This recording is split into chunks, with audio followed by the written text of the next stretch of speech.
Hello, City. It's so good to have you here. We're live at 5 o'clock, coming to you from City Green.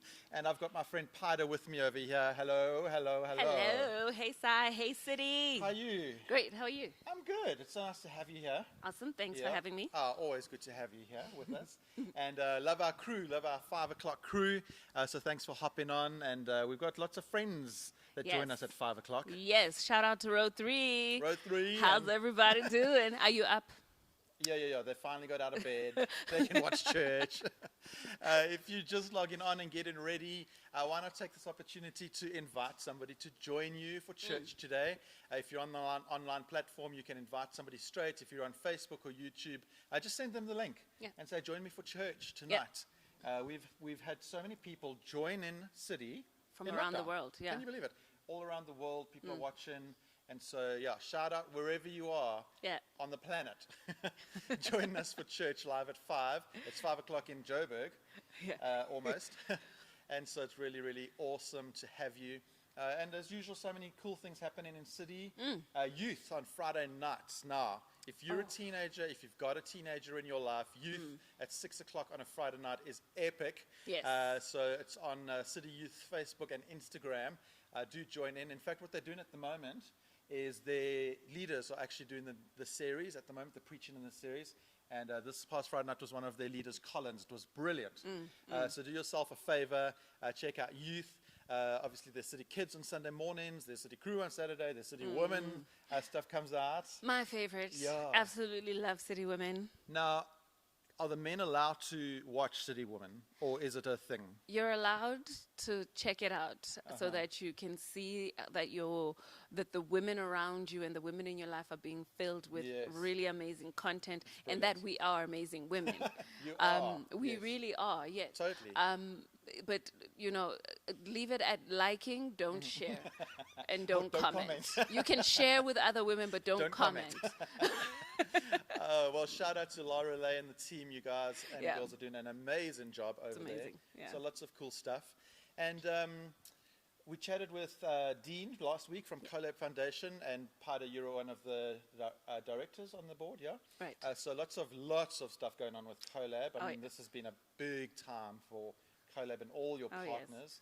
And exciting stuff. You've added new partners during this time. Yes, it's been an exciting season of growth, and really we are so grateful for the generosity of the people from City and all of our collab sponsors. Brilliant. It's really been phenomenal. We've been able to add new new partners. We've been able to do some really, really amazing work and reach out into some of the real needs that are coming up as a result of what's going on right now with COVID. So thank you so much. We really appreciate it. Yeah, brilliant. Whilst I'm on Collab, we've been trying to get a competition going. Yes, with my school. Yes. My rewards. Yes.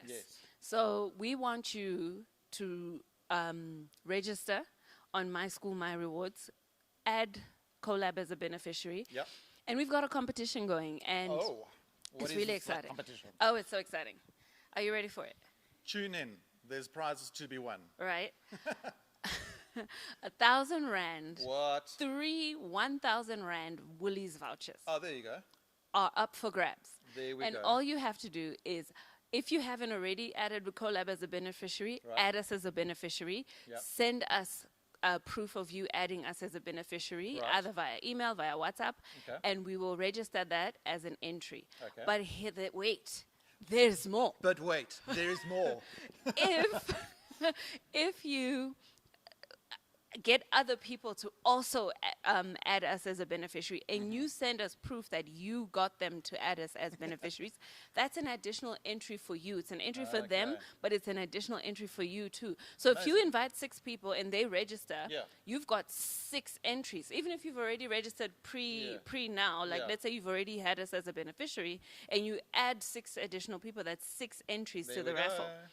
Announcement of the winners is going to be on the 7th of July. Oh, really? 7th of August, I presume. August. Loud. Hey, stop living in yesterday's hour. We're I'm moving trying. forward. I'm trying, but the days and the months and the weeks, they're all melding into each other. Well, that's a great competition.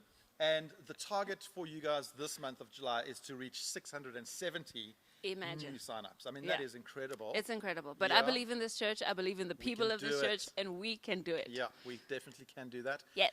All right, well, that's very exciting. And then you're helping Collab just Yeah. when you shop in at Woolworths or at Engine, if you're filling up at Engine, or Walton Stationers, you're contributing. And you said Exactly. if you get your 670, that's 15 to 20. 15 to 20,000 rand a month additional to to all the other income Wow. that we would be getting just from getting 670 additional Yeah. signups, and Brilliant. that goes directly to our partners because whatever we get, we share.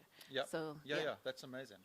yeah. So cool. So definitely, please do that. Let's do it, City. We can do it. We can do it. And thank you for your ongoing generosity towards the church, which directly helps the Collab Foundation and all their partners as Right. well. So well done. That's exciting news. It really is. Thanks.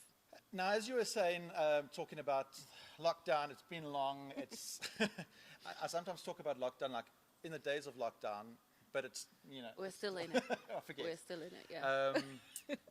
But even through it all and through this time that we find ourselves in, God is still moving. God is Yeah. still talking to us.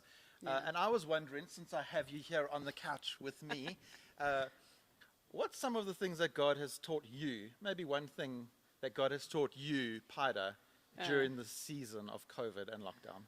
Well, I have a little nugget from the Proverbs of Paida, 76, verse wow. 6. Okay, yes, we are ready. The book of the Proverbs of Paida, right? 76, verse 6. Okay. Thou who sits at home and all day and eats chocolate all day shall get fat. Wow. That's the all black so that I can hide the fat. Straight out of the Proverbs of Paida. Thou who sits and eats chocolate all day Shall get fat. That is true. It's true. It is. No, but seriously, Sai, it's actually been a really amazing season for me. I've always known God is in control, but I think in this season I've really grasped the fact that He's in control. Yeah. There is no one who is in control of this season right now. No matter how much money you have, no matter how beautiful you are, no matter how strong you are, no matter what you have around you, Yeah. no one is in control of this season but God. And Yeah. so that really has been a lesson for me. Another one has been that regret is a wasted emotion. Wow. That's a good. Say that one again. Listening to this. This is good. Regret is a wasted emotion. And really that comes from realizing or feeling the regret of things that God was telling me to do or nudging me towards doing, and I didn't listen in that season. Wow. And I regret those things. And I feel like it's a wasted emotion because I should have obeyed. I should have listened in the time that He nudged me. Yeah. And so now my lesson is that when God nudges, when God says, I do. Wow. And yeah, so regret is a wasted emotion. Why should I feel regret when He's given me the direction? Absolutely. So, yeah. That's so good. Yeah. If I were you, I'd jot that one down. Keep that in front of your minds. Regret is a wasted emotion. Right. And God has not stopped working. Oh, God, no. No, You know- thank God.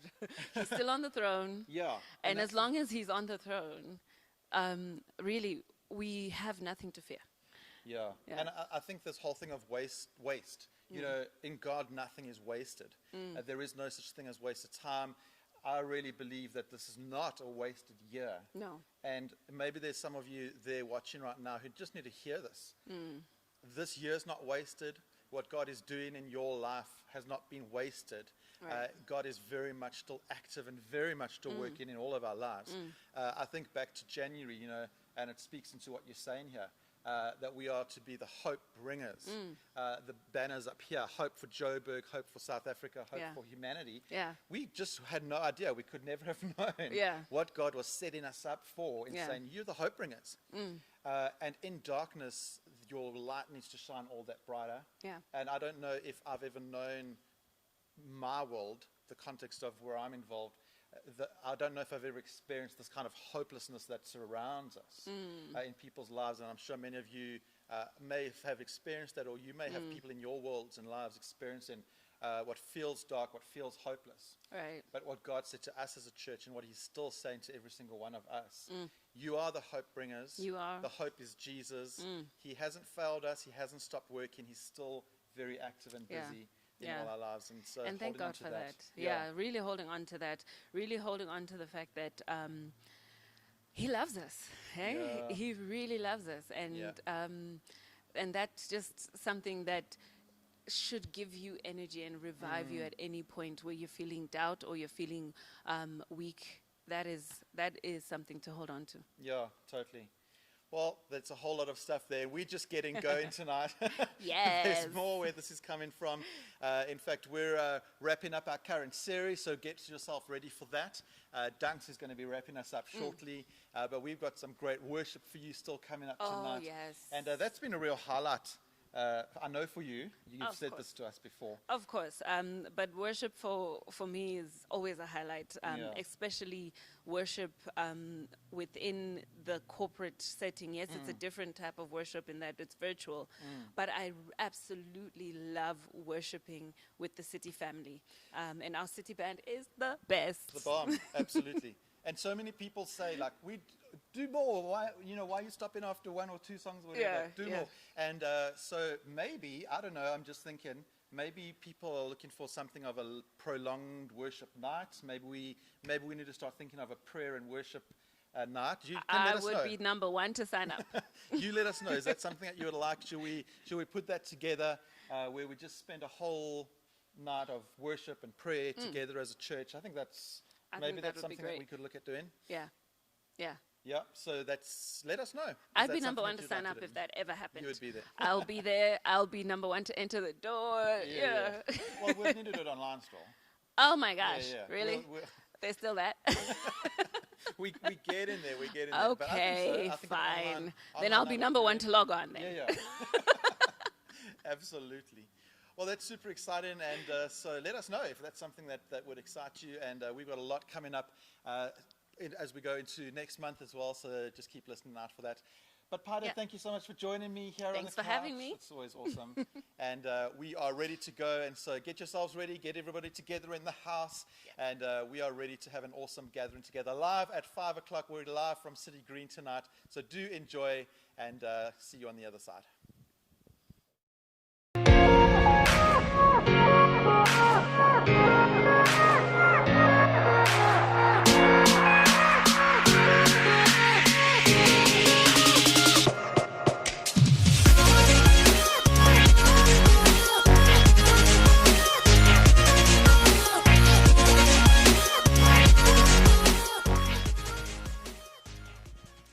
Well, hello City from my side. My name is James, if you haven't met, and I'm so glad that you hopped on the stream. If you're a visitor, you're our VIP. We absolutely love visitors, and we want to get to know who you are. So if you're on our online platform, why not just click on the connect here, and we would love to chat with you, get to know you. If you're on Facebook, you're still a legend. Comment there that you're new here so that we can get into a chat with you, because we really want to get to know you.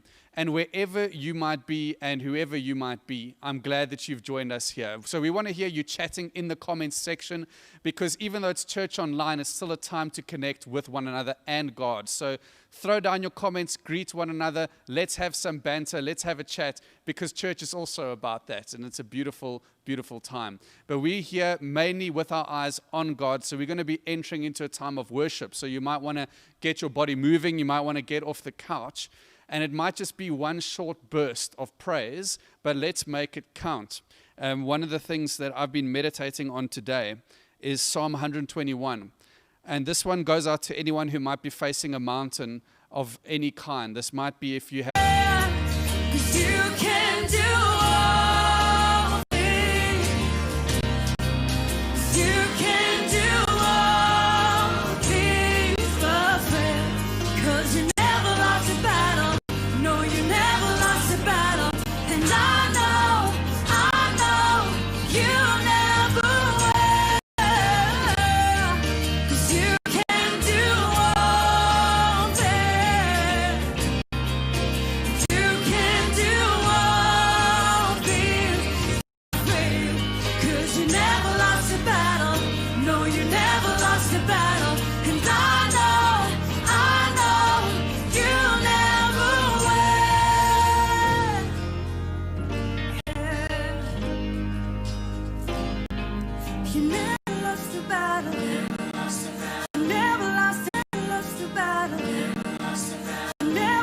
already struggling with, and we put before you those things, knowing that you're the one that takes a grave and turns it into a garden, that you're the one that takes ashes and you turn it for beauty. And we trust you wholeheartedly with all of ourselves, and we bring before you those things that, Jesus, you turn it around, because you're the one who turned around even us in our dead state, in our grave, and you turned us around and you made us alive. So we thank you for that tonight, and we worship you for that reason, Jesus. And we thank you in Jesus' name. Amen. Well, I don't know if your stream got interrupted, but we're not going to stop right now. We're going to keep going. And I don't want us to stop now because worship continues. And I want to transition us into a time where we're going to worship with our finances. And this is an area where our church has been outstanding. The amazing thing is that during this lockdown time, when we've been in a time of crisis, has been our most consistent and generous giving that we can remember. And for that, I want to thank every single partner at this church that has been participating in that. And I want to encourage us, let's continue strong, because we want to have more than enough to give away and to continue giving generously to others. And you might be in that camp where you don't know where your next paychecks come from. You don't know how you're going to on our online platform. Or let us know on Facebook if you're struggling, because we want to talk to you about that, because we love you and we want to be on that journey with you. But for all of us, let's continue strong. If you're on our online platform, you'll see there's 2 ways to give. There's a button to click, and with Facebook as well, giving us the link. And so let's continue strong. This is another month where God has been faithful, so let's make this another month where we're faithful with our giving. So we're going to go into that time of giving, and you know what? We're into the last sermon series of New Normal, the last sermon of New Normal, and Dunks has got a great one lined up. I know because I've heard it. So you want to get your notepad out and hear what God is saying to you specifically in this sermon. It's going to be a good one, and let's go to that right now.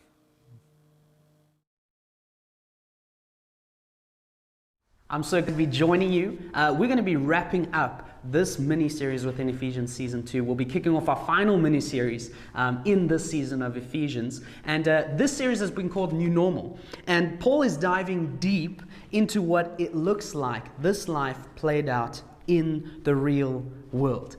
And so today's message, as we wrap it up, the end of chapter 4, we're going to get super, super practical. And I'm so excited because he speaks a lot about things that we need to get rid of and things we need to take on.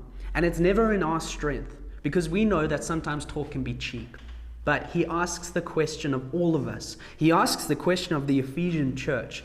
Can you back up this new normal, this new you, with action? I want to just stop for a moment and remind you, last week James looked at putting on the new self. Something that Jesus, in his power, because of his good news, gives us. That we actually get a new identity, a new me that leads to new thinking, new decisions. And this thing now needs to get played out in his power. I know there are so many, and you might think this right now or have thought this in the past, that when you look at Christianity, when you look at God's word, what you find is a list of rules, a list of do's and don'ts. And with this being such a practical message, in hearing it out of context, we might mishear and think that's what it's saying. I want you to know that this is a therefore moment. Our passage actually starts with the word therefore, based on the new self that James looked at last week, based on the power that Jesus has given us to change inside. We can now actually see our actions change on the outside. So I don't want anyone to get confused. The gospel, the good news, is very contrary to a simple set of rules of do's or don'ts. It's actually based on us being saved by grace, getting a new self, and that flows out into new action. So we'll be looking at the end of chapter 4. I've given this message the title, Put It Away. I joked with our preaching team and said I really want to call this message #DoBetter. But I thought otherwise. I kept it to the text, because you're going to hear a lot about things that Paul's encouraging us to put away, put aside, get out of the way, and things to put on and take on. He's laying out what this thing can look like. He actually is, through this passage, going to give us 12 mini commands where he'll say, do this and put this away. And I want you to see the balance in it. Out of the 12 commands, 5 of them, he comes from the positive. These are things we should be doing. These are ways we can express what has happened on the inside, even in the outside. There's 7 that come from the negative. These are things to get rid of. These are things to put away. Now, normally when you are talking about any form of change or transformation, you'll come at it from the positive. But I want you to see that this passage in Ephesians has a lean and a focus towards the negative. And I think Paul is hitting on something, and it's so important not to miss. It's this, that if we want to take on these new things, if we want to walk in new habits, if our character is being changed and we want to see these things evident, we need to realize that there are going to be some lingering old stuff that's hanging on that needs to get out the way. And so it's so important that we put this stuff away so that we can put on all that God has for us. My plan of action is to look at 4 big coupled commands. Moments where he says, hey, put this away. This is not something we want to see. Put this on. This is how it's done. This is what it looks like playing out what Jesus has done on the inside. So we're going to run through them. The first one is this. He speaks about putting away falsehood and speaking truth. Ephesians 4, starting in verse 25, says this. Therefore, having put away falsehood, let each one of you speak the truth with his neighbor, for we are members one of another. Whenever the Bible speaks of falsehood, it is actually speaking of any form of lie or deception. It's not just actually the lies we can speak. It's actually any form of deception that we are connected to, even falsehood in our belief. Sometimes it's not just the lies we speak. Sometimes it's actually the lies and the contradictions we can live out in this life.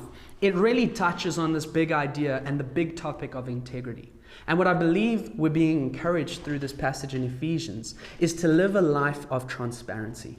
He says, put this falsehood away and speak truth.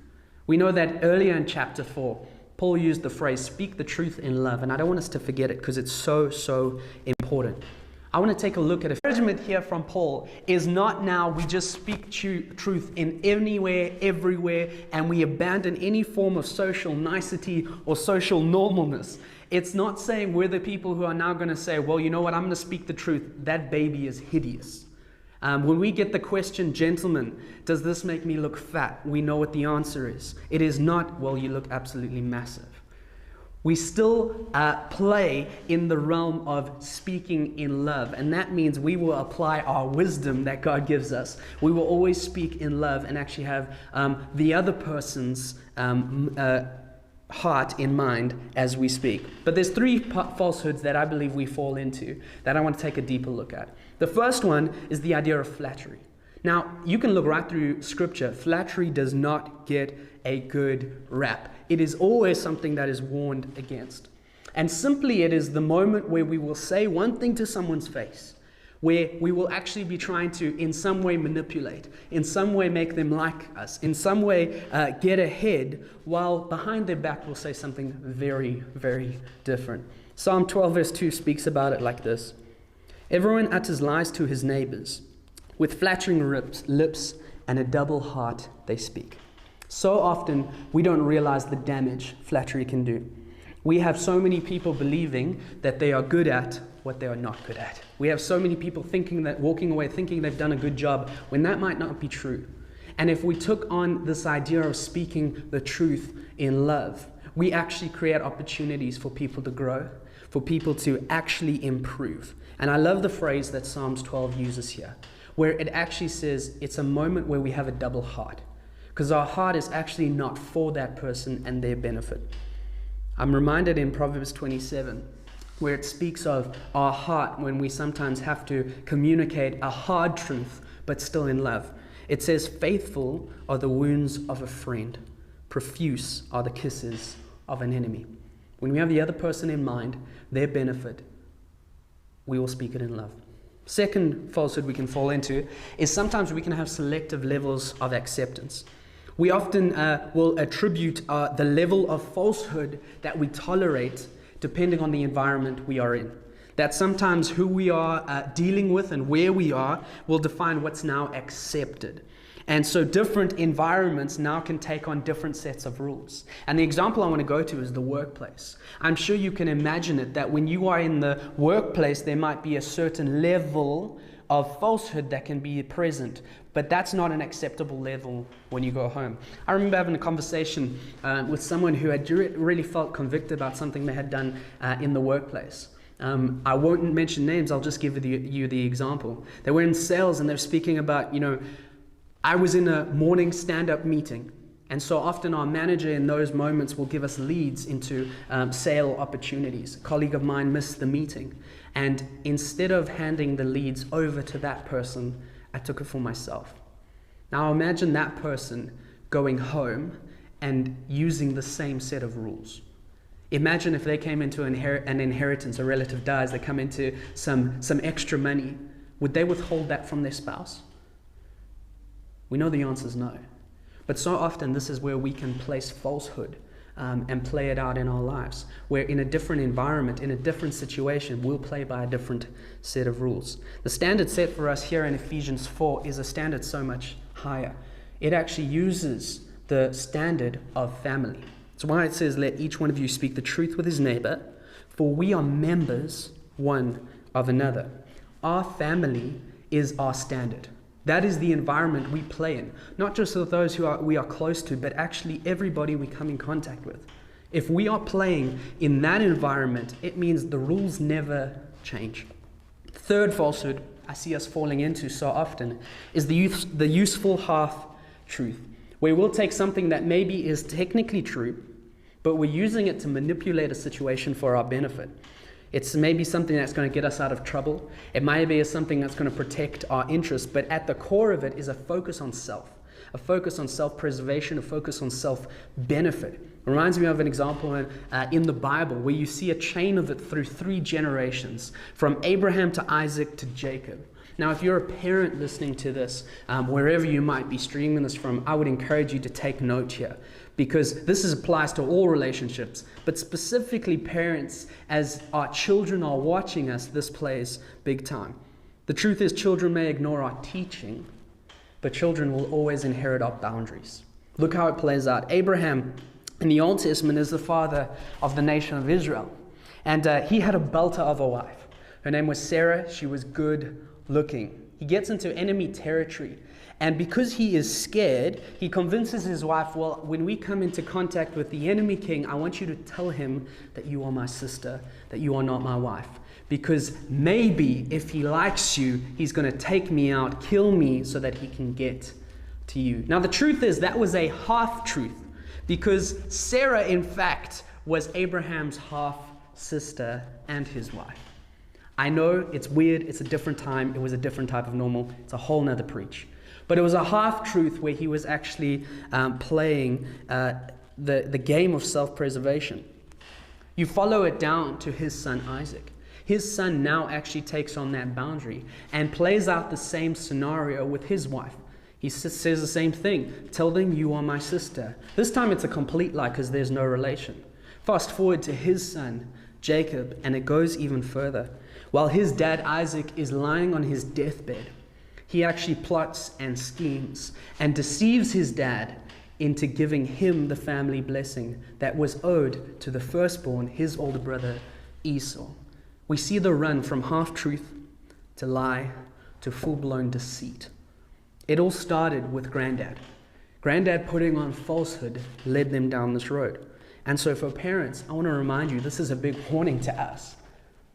Our children are possibly going to ignore our teaching, but they are always going to inherit our boundaries. What are we showing them? What are we allowing? What falsehood are we taking on? That's the first one. The second thing Paul goes into is he says, be angry and do not sin. Verse 26, be angry and do not sin. Do not let the sun go down on your anger and give no opportunity to the devil. I love that the command here in Scripture is be angry. You would think it's going to be don't get angry, but actually it says get angry without sin. Now some of us go, is that even possible? I want to tell you it is. And I want to start just by looking at God, because I want you to know that God does not sin. He can't. If he does, he's not God. But God actually does get angry. We see it right through the Trinity, right through the triune God. Example of it throughout. You take a look at the Father in Psalm 7, verse 11. It says, God is an honest judge. He is angry with the wicked every day. Now, I know some people sometimes get this picture of God in the Old Testament as the angry God. But I want you to see what gets him angry. It's important. It's wickedness and evil. And that's not something that should shock us when we see the holy, righteous, and goodness of God. it would be obvious that a God like that would get very angry at evil and wickedness.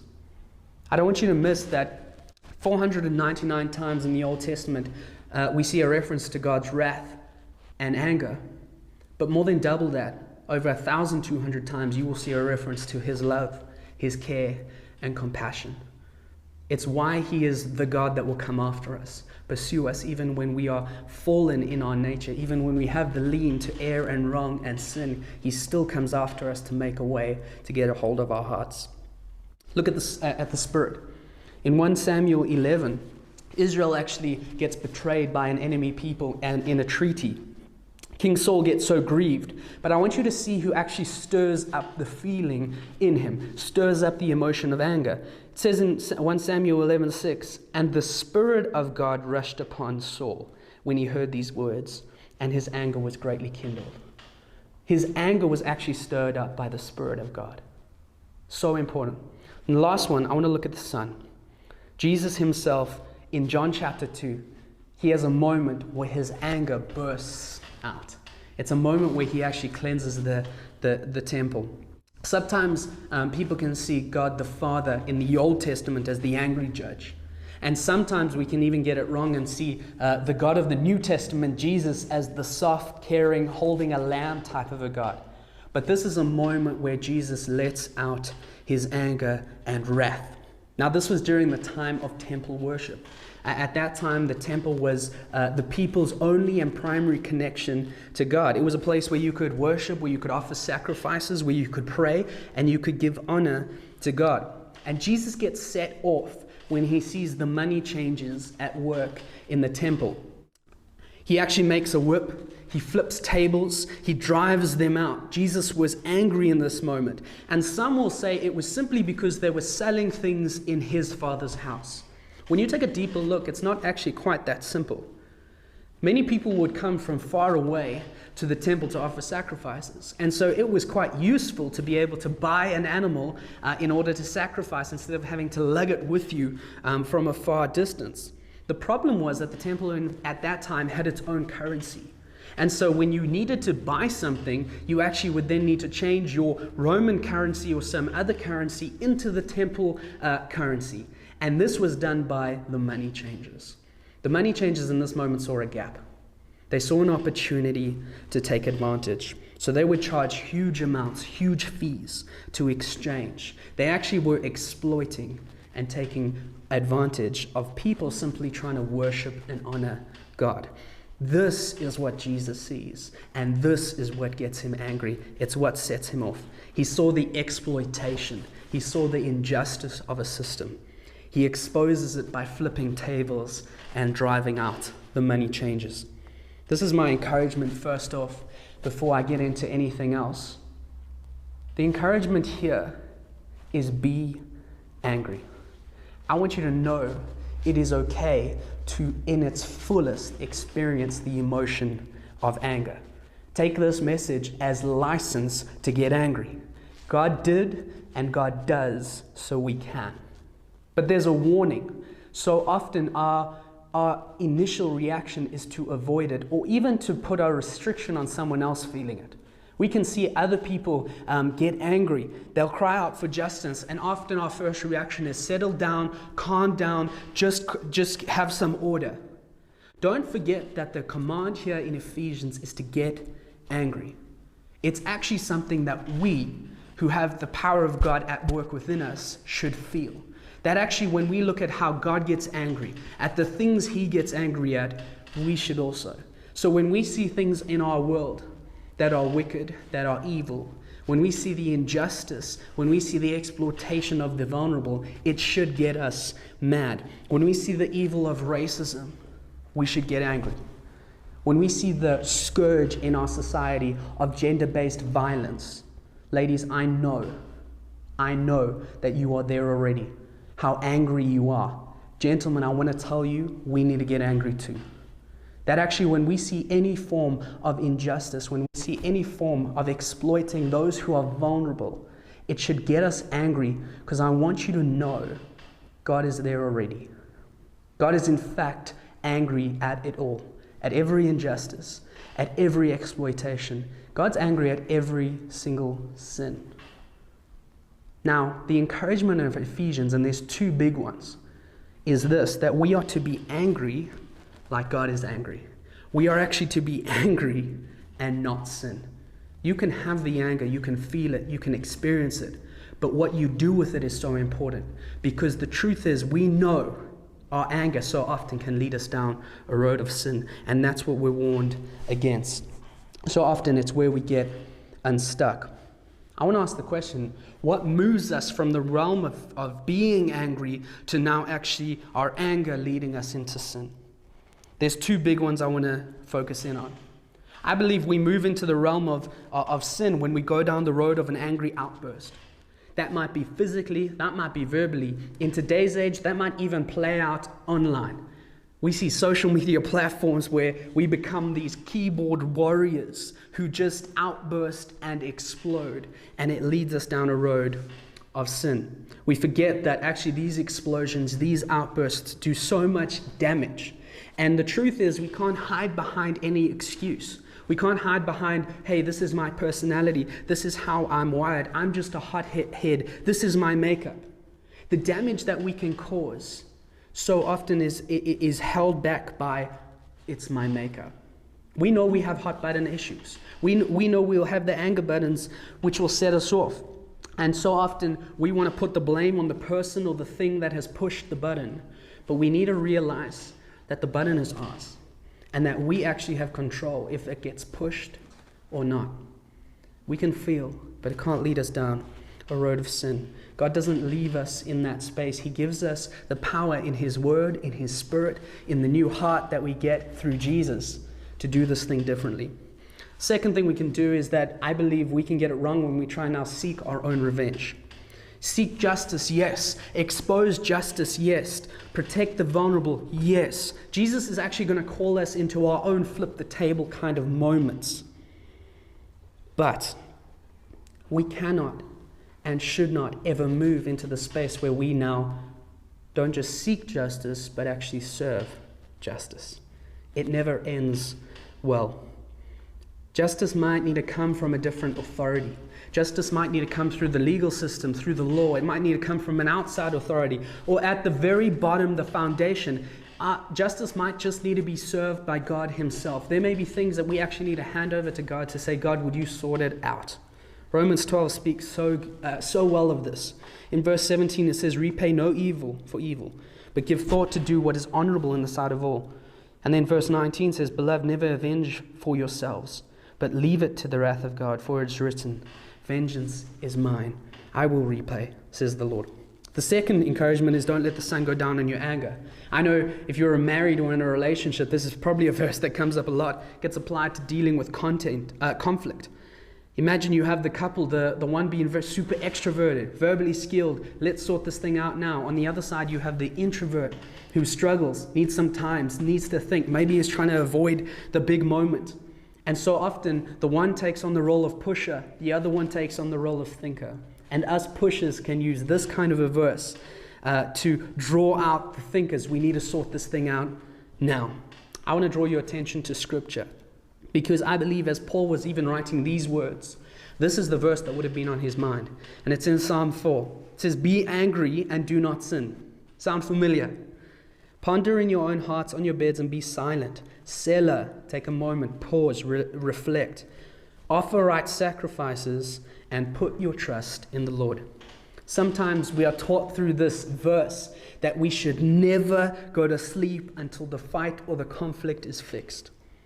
I want to say, and this might be a shock to you, I don't believe that's the essence of what this verse is saying. I'll tell you now, Nikita, my wife, and myself have had a moment where all we needed to do was go to sleep and actually wake up in the morning and sort it out. And that might be shocking, but I want you to see the essence of what it's saying. The essence is don't stew in your anger. Because when we stew, when we go into that replay room where we replay the situation over and over again, I should have said it like this. Ooh, if they had said that, I could have slammed them here. It leads us down a road where we actually will sin in our anger. Anger is a garden where Satan loves to plant seeds, and so often it will bloom in sin. That's the anger. Number 3 is no corrupting talk and build-up talk. It's our last one. It says, let no corrupting talk come out of your mouths, but only such as good for building up, as it fits the occasion, that it may give grace to those who hear. Paul's laying down a challenge to the Ephesian church. He's saying, hey, you're in a new kingdom, so you need to have a new language. You're in Ephesus, third largest city in Rome. It's a debaucherous, pagan-filled city. You need to look different. So even your speech needs to stand out. You need to be a people who build up and not break down, because we know there's so much power in our tongue. There's so much power in our speech, in causing either damage or in bringing life. And I love that it uses this phrase, it will give grace to those who hear. Because grace is undeserved favor. So that means even there will be people that we come in contact with where they perhaps don't even deserve to be built up. But our speech shouldn't be corrupting, it should be building up. I want to take a dive deep into this idea of corrupting speech. In Mark chapter 14, it reminded me of this. Jesus is on his last night before his murder. He knows the cross is coming, and he goes to the garden and he prays, and 3 times he says, I don't want to die on the cross. I don't want to die on the cross. I don't want to die on the cross. Is there another way? God says, this is it. This is what I've called you to do. He's obedient. He says, okay, Lord, not my will, your will. He gets betrayed. He gets arrested. He's taken away, and the disciples scatter in fear. Only Peter is left lingering just outside the camp where Jesus is being held. Jesus had said already that he's going to deny him. And as he is waiting around, there's this moment where a servant girl notices him and says, aren't you one of them? Aren't you one of the 12? Weren't you with him? He denies. He says, no, I wasn't. He moves away. A second time, she says to another person, I'm telling you, this is one of them. He was with this guy. He says, no, it was not me. You got it wrong. A third time, this is what she says. You are one of them because you're a Galilean. Your speech gives you away. And for the third time, Peter will deny her. But he does it by corrupting his speech. He actually goes off and begins to swear at this little girl at the top of his lungs, losing his mind. And the people see it and they go, surely he's not a follower. Surely a follower would not talk like that. I want to ask the question, does our speech give us away? That's why it carries on and says, do not grieve the Holy Spirit of God, by whom you were sealed. We can actually, in our speech, grieve the Spirit of God. Because in our speech, we can deny him, just as Peter did in this moment. How different will we speak if we knew that God was present? How different would have Peter handled that situation if he knew that Jesus was standing at that fire? The truth is, our speech would look so different. And yet we know that the Spirit of God lives and dwells within us. It should change everything. This is where I want to end. Last 2 verses, as he wraps up chapter 4, is a diagnostic test. It's a heart check. And as I go through it, I would encourage you. And as I go through it, I want you to remember that all of this is empowered by Jesus. All of this was fulfilled by Jesus. It's a list of things that need to go and things that need to be put on. Every single one of them was fulfilled in Jesus, in his power as he came to earth, to die the death that we should have. Where we have got it wrong, where we err, where we sin. So I've got a few questions that I want to ask. And then we're going to go into a time where we will worship. First one is are things we need to put away. Ask yourself this question. Do I have any bitterness in my heart? That's leading to stir up. Do I have malice in my heart? And the last one is this, the things we need to put. So it's been good. It's been real. Shout out to Brett, by the way. 6 said Brett. It's his birthday tonight, so you can pop that through in the comments. We've got also, is Linda Lani on the stream? We need row 3. Linda Lani's on the stream. Happy birthday to her for the other day.